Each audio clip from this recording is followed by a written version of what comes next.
The tensions between Iran and Israel that we witness today are not merely political or territorial disputes. They represent the continuation of ancient conflicts that have their roots deeply embedded in biblical history, religious prophecy, and centuries of theological differences. To understand the current situation, we must journey back through time to examine the religious foundations that have shaped this enduring conflict. The relationship between the Persian Empire, which encompasses modern-day Iran, and the Jewish people has been complex throughout history. While Cyrus the Great of Persia was once hailed as a messiah by the Jewish people for liberating them from Babylonian captivity, the modern Islamic Republic of Iran has positioned itself as one of Israel's most vocal opponents. This transformation from liberator to adversary reflects deeper spiritual and prophetic dimensions that extend far beyond contemporary geopolitics. Ancient Persia and the Jewish people, the foundation. To comprehend the current Iran-Israel dynamic, we must first examine the historical relationship between Persia and the Jewish people as recorded in biblical texts. The Persian Empire, at its height, was one of the most powerful civilizations in human history, stretching from India to Ethiopia, encompassing much of the known world. The story begins with the Babylonian exile, one of the most traumatic events in Jewish history. In 586 BCE, Nebuchadnezzar II destroyed Jerusalem and the First Temple, taking the Jewish elite into captivity in Babylon. This period of exile lasted approximately 70 years, as prophesied by Jeremiah, and fundamentally shaped Jewish identity and religious practice. The transformation came with Cyrus the Great of Persia, who conquered Babylon in 539 BCE. Unlike other ancient conquerors, Cyrus implemented a policy of religious tolerance and cultural restoration. His famous Cyrus Cylinder, often called the first Charter of Human Rights, proclaimed his intention to restore displaced peoples to their homelands and rebuild their temples. For the Jewish people, this meant liberation.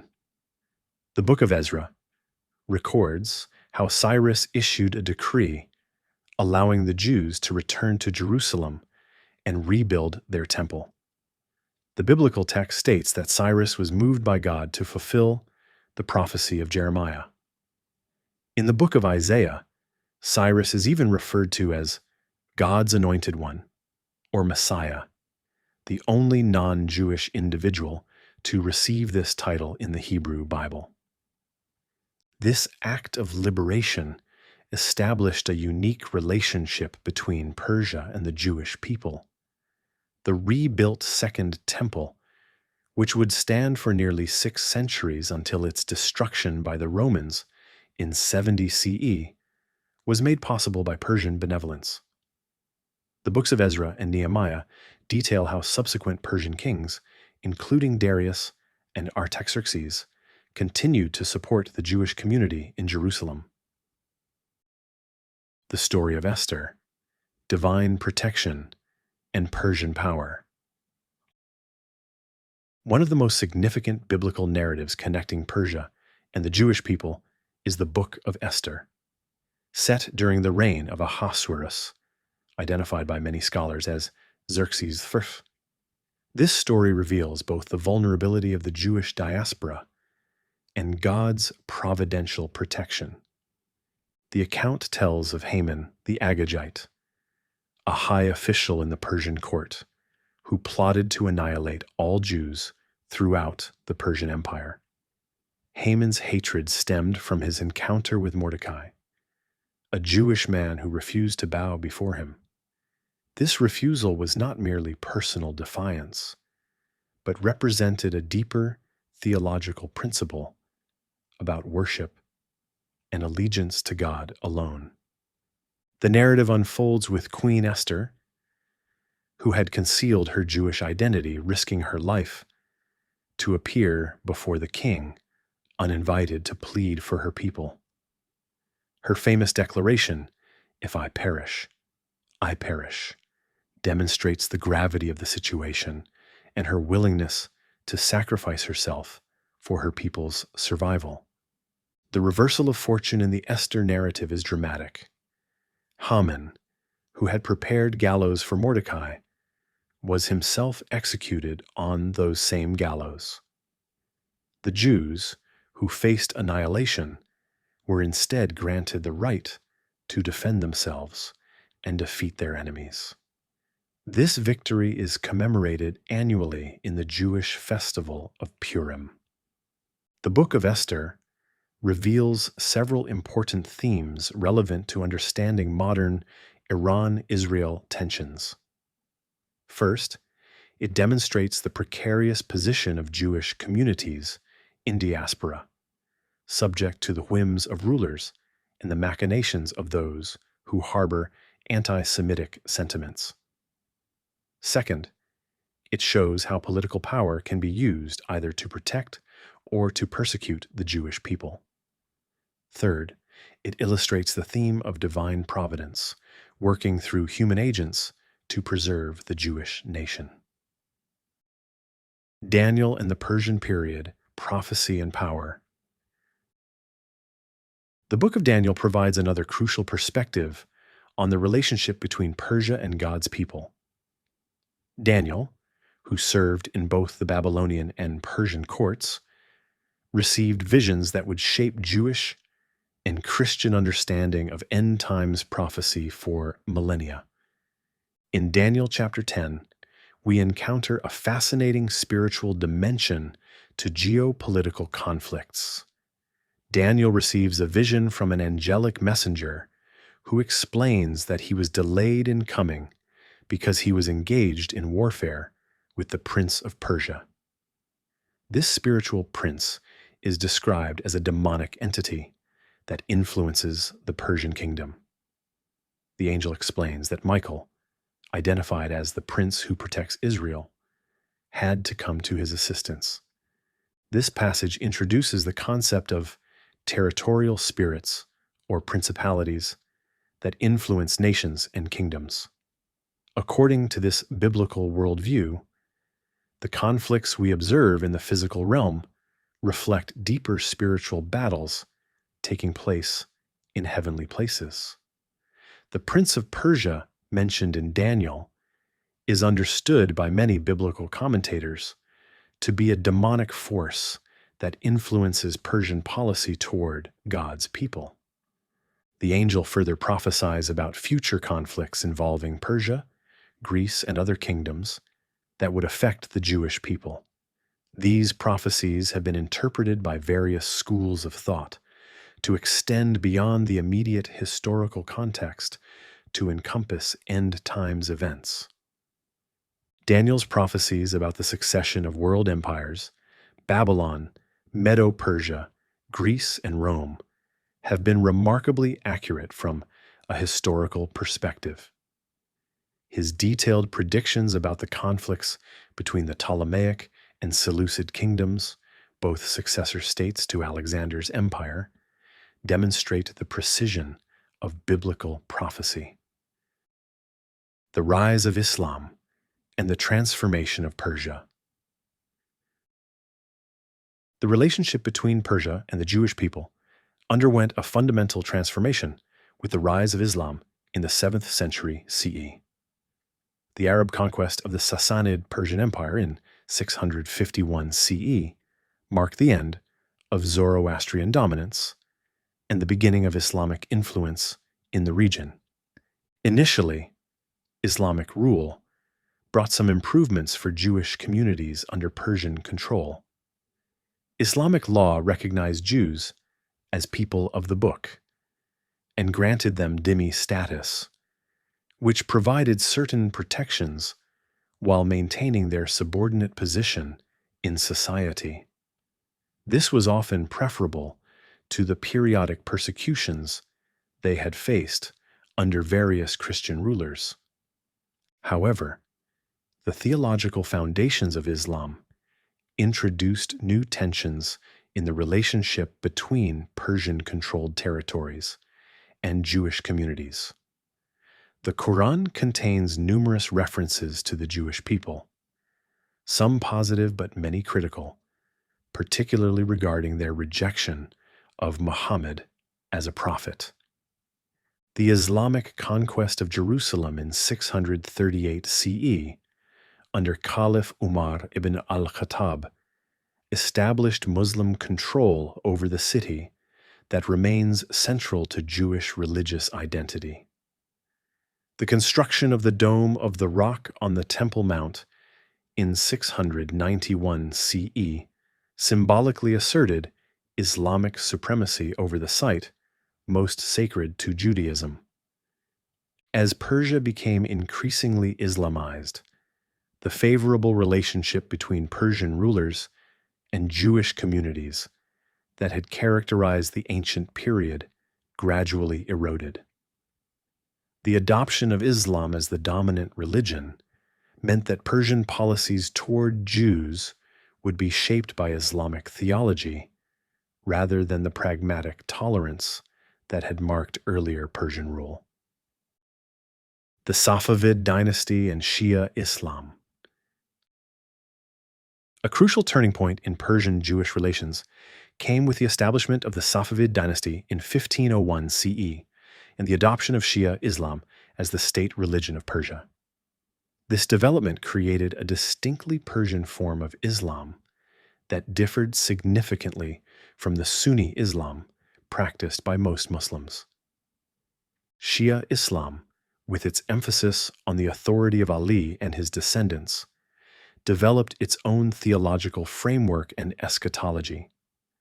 The concept of the hidden Imam, who is expected to return as the Mahdi to establish justice on earth, became central to Shia belief. This messianic expectation would later play a significant role in modern Iranian political theology. Under Safavid rule, Jewish communities in Persia faced increased persecution. The Safavids, seeking to establish religious orthodoxy, implemented harsh measures against religious minorities. Jews were forced to wear distinctive clothing, faced restrictions on their movements and occupations, and were subject to periodic forced conversions. The Safavid period also saw the development of distinctly Shia theological positions regarding the end times and the role of Israel. Some Shia scholars developed interpretations of Islamic prophecy that placed the destruction of Israel as a prerequisite for the return of the Mahdi. These theological developments would later be revived and politicized in the modern Iranian state. The modern state of Israel and biblical prophecy. The establishment of the State of Israel in 1948 marked an unprecedented development in Jewish history. For the first time in nearly 2 millennia, Jews had sovereignty over a portion of their ancestral homeland. From a biblical perspective, this event has been interpreted by many Christians and some Jews as the fulfillment of ancient prophecies regarding the restoration of Israel. Ezekiel chapter 37, known as the vision of the dry bones, prophesies the restoration of Israel as a nation. The prophet sees a valley of dry bones that come together, receive flesh, and are brought to life by the breath of God. Many interpreters see this as a prophecy of the Jewish people returning to their land after centuries of exile and persecution. Isaiah chapter 66 speaks of a nation being born in a day, which some have applied to Israel's rapid establishment following the United Nations partition plan. Jeremiah chapter 16 prophesies that God will bring the Jewish people back from the north country and from all the lands where they have been scattered. The restoration of Hebrew as a spoken language, the rebuilding of cities and towns throughout the land, and the ingathering of Jewish communities from around the world have all been seen as fulfillments of biblical prophecy. The Six-Day War of 1967, which resulted in Jewish control of Jerusalem and the Temple Mount for the first time since 70 CE, was particularly significant from a prophetic perspective. The Islamic Revolution and theological opposition. The Iranian Islamic Revolution of 1979 fundamentally altered the relationship between Iran and Israel. Under the Shah, Iran had maintained diplomatic relations with Israel, and the two countries had cooperated on various security matters. Both nations faced common threats from Soviet influence and Arab nationalism, creating a basis for strategic partnership. The revolution brought to power a theocratic regime committed to implementing Islamic law and opposing what it perceived as Western imperialism. Ayatollah Ruhollah Khomeini, the revolution's leader, articulated a vision of Islam that was inherently opposed to the existence of Israel. Khomeini's opposition to Israel was not merely political, but theological. He viewed Israel as an illegitimate entity, occupying Islamic Holy Land, and as a manifestation of Western colonialism in the Middle East.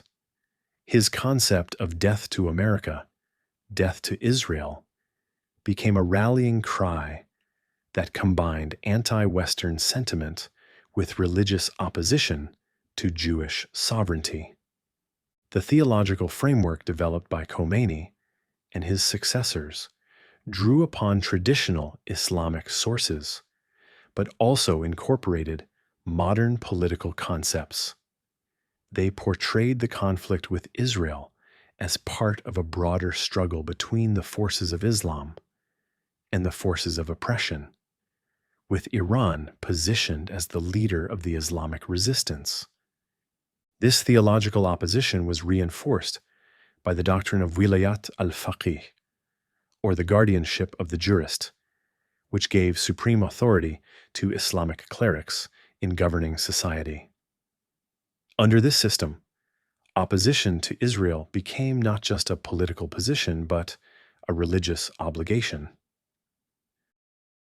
Proxy conflicts and regional influence. Iran's opposition to Israel has manifested primarily through proxy conflicts, rather than direct military confrontation. The Islamic Revolutionary Guard Corps has provided funding, training, and weapons to various groups committed to Israel's destruction, including Hezbollah in Lebanon, Hamas in Gaza, and various militias in Syria and Iraq. This strategy of proxy warfare has biblical parallels in the ancient conflicts described in the Hebrew Bible. Throughout the Old Testament, we see examples of nations using allies and proxies to attack Israel rather than engaging in direct confrontation. The Philistines, Moabites, Ammonites, and other peoples often formed coalitions against Israel or were incited by larger powers to attack the Jewish people. Hezbollah, founded in 1985 with Iranian support, has become one of the most powerful non-state actors in the Middle East. Based in southern Lebanon, Hezbollah has amassed an arsenal of over 100,000 rockets and missiles aimed at Israel. The organization combines military capability with social services and political participation, making it a formidable adversary. The 2006 war between Israel and Hezbollah demonstrated the effectiveness of Iran's proxy strategy. Despite Israel's military superiority, Hezbollah's guerrilla tactics and extensive tunnel networks allowed it to inflict significant casualties and damage on Israeli forces. The war ended in a stalemate that was widely perceived as a victory for Hezbollah and, by extension, Iran. Hamas, the Palestinian organization that controls the Gaza Strip, has also received extensive support from Iran, despite theological differences between Sunni Hamas and Shia Iran. This support demonstrates Iran's willingness to overcome sectarian divisions in pursuit of its strategic goal of opposing Israel. The nuclear dimension and existential threats. Iran's nuclear program has added a new dimension to the conflict with Israel. While Iran claims its nuclear activities are for peaceful purposes, Israel and much of the international community suspect that Iran is seeking to develop nuclear weapons capability. From Israel's perspective, a nuclear-armed Iran would pose an existential threat. Iranian leaders have repeatedly called for Israel's destruction, and the combination of this rhetoric with nuclear capability creates an unacceptable risk for Israeli policymakers. The memory of the Holocaust, when 6 million Jews were murdered by Nazi Germany, makes Israelis particularly sensitive to threats of annihilation. The nuclear issue has biblical dimensions as well. Some biblical commentators see parallels between Iran's nuclear program and the prophecies in Ezekiel chapters 38 and 39, known as the Gog and Magog prophecy. This passage describes a great army from the north, led by Gog of the land of Magog, that attacks Israel in the latter days. Various interpretations have identified Gog and Magog with different historical entities, but some modern commentators have suggested connections to Iran and its allies. The prophecy describes this northern army being destroyed by divine intervention, with their weapons providing fuel for Israel for 7 years. The specific mention of Persia in Ezekiel 38, verse 5, as one of the allies of Gog, has led some to see Iran's current hostility toward Israel as a fulfillment of biblical prophecy. While such interpretations remain speculative, they demonstrate how current events are being viewed through the lens of biblical prophecy by many believers. Theological implications and end times prophecy.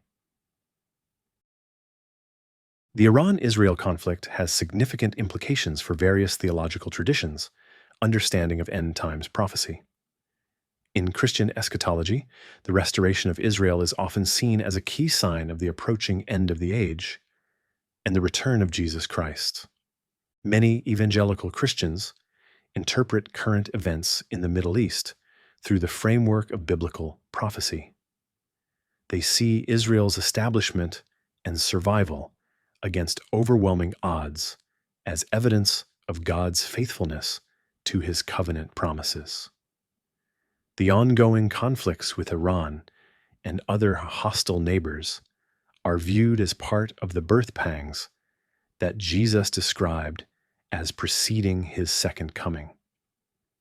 The concept of Israel being a light to the nations mentioned in Isaiah takes on new significance in this context. Despite facing constant threats and international criticism, Israel has become a leader in technology, medicine, and innovation. Some see this as fulfillment of the biblical promise that through Abraham's descendants, all nations would be blessed. Jewish perspectives on these events vary widely. Orthodox Jews may see current events as part of the messianic process, while secular Jews focus more on practical security concerns. Reform Jews often emphasize social justice and peacemaking efforts. The diversity of Jewish theological perspectives reflects the complexity of applying ancient religious texts to modern geopolitical situations. The role of Jerusalem in the conflict. Jerusalem occupies a central place in the Iran-Israel conflict due to its religious significance for both Judaism and Islam. For Jews, Jerusalem is the eternal capital of their people, the site of the ancient temple, and the focus of their prayers for nearly 2 millennia of exile. The Temple Mount, known to Muslims as the Haram al-Sharif, is particularly contentious. This site houses the Dome of the Rock and Al-Aqsa Mosque, making it the third holiest site in Islam. However, it is also the location of the ancient Jewish temple and the most sacred site in Judaism. Iran has positioned itself as a defender of Islamic holy sites in Jerusalem, using this role to justify its opposition to Israel and to gain support throughout the Muslim world. Iranian leaders regularly denounce Israeli control of Jerusalem and call for the city's liberation. The question of Jerusalem's status touches on fundamental theological issues for both religions. Jewish prayers include the phrase, "next year in Jerusalem," expressing the hope for return to their holy city. Islamic tradition holds that the Prophet Muhammad made a night journey to Jerusalem before ascending to heaven, making the city sacred to Muslims as well. Bible prophecy indicates that Jerusalem will be at the center of end times conflicts. Zechariah chapter 12 describes Jerusalem as a cup of trembling and a burdensome stone for all nations. The prophet declares that all nations will gather against Jerusalem, but that God will defend the city and its inhabitants. Contemporary developments and future implications. Recent developments have intensified the Iran-Israel conflict. The assassination of Iranian nuclear scientist Mohsen Fakhrizadeh in 2020, attributed to Israel, demonstrated the lengths to which Israel will go to prevent Iran from obtaining nuclear weapons. Iran's response has been to further escalate its nuclear program and increase support for proxy forces. The Abraham Accords, which normalized relations between Israel and several Arab states, have been strongly condemned by Iran. These agreements represent a significant shift in Middle Eastern geopolitics, as traditional Arab opposition to Israel gives way to shared concerns about Iranian expansionism. Iran's axis of resistance, including Hezbollah, Hamas, Syrian government forces, and various Iraqi militias, has continued to threaten Israel from multiple directions. This strategy of encirclement seeks to overwhelm Israel's defensive capabilities and force it to fight on multiple fronts simultaneously. The withdrawal of American forces from Afghanistan and the reduced U.S. presence in Iraq have created opportunities for Iran to expand its influence. Iranian-backed militias have gained strength in both countries, extending Iran's reach closer to Israel's borders. The spiritual dimension of the conflict. From a biblical perspective, the Iran-Israel conflict represents more than a geopolitical dispute between two nations. It reflects the ongoing spiritual battle between the forces of light and darkness that has characterized human history since the fall of mankind. The book of Ephesians reminds believers that we wrestle not against flesh and blood, but against principalities, against powers, against the rulers of the darkness of this world, against spiritual wickedness in high places. This perspective suggests that the physical conflicts we observe are manifestations of deeper spiritual realities. The covenant relationship between God and the Jewish people, established with Abraham and confirmed through Isaac and Jacob, remains central to understanding these conflicts. Despite centuries of persecution and exile, the Jewish people have survived and returned to their ancient homeland, which many see as evidence of divine protection and purpose. The promise made to Abraham that I will bless them that bless thee, and curse him that curseth thee, has been interpreted by many as explaining the fate of nations based on their treatment of the Jewish people. Historical examples of empires that persecuted Jews, eventually declining or falling, have been cited as evidence of this principle. Conclusion: ancient roots, modern implications. The conflict between Iran and Israel cannot be understood solely through the lens of contemporary politics or strategic competition. Its roots extend deep into biblical history, religious prophecy, and theological differences that have shaped the relationship between these peoples for millennia. From the benevolent rule of Cyrus the Great, who enabled the Jewish return from Babylonian exile, to the modern Islamic republic's calls for Israel's destruction, the relationship between Persia and the Jewish people has undergone dramatic transformations. Each phase of this relationship has been influenced by religious beliefs, prophetic expectations, and theological interpretations that transcend mere political considerations. The establishment of modern Israel and the Islamic Revolution in Iran have created a new chapter in this ancient story. Both events have been interpreted through religious frameworks that see them as fulfillments of prophetic expectations. The resulting conflict combines modern military technology with ancient religious animosities, creating a volatile situation with global implications. As we observe current events unfolding in the Middle East, we must remember that we are witnessing the continuation of conflicts that began in biblical times. The spiritual dimensions of these struggles require us to look beyond surface-level political analysis to understand the deeper forces at work. The future of Iran-Israel relations will likely continue to be shaped by these religious and historical factors. Peace efforts that ignore the theological dimensions of the conflict are unlikely to succeed, while those that take seriously the religious convictions of both sides may find opportunities for dialogue and understanding. Ultimately, the Iran-Israel conflict reminds us that human history is shaped not only by political and economic forces, but also by religious beliefs and prophetic expectations that have endured for thousands of years.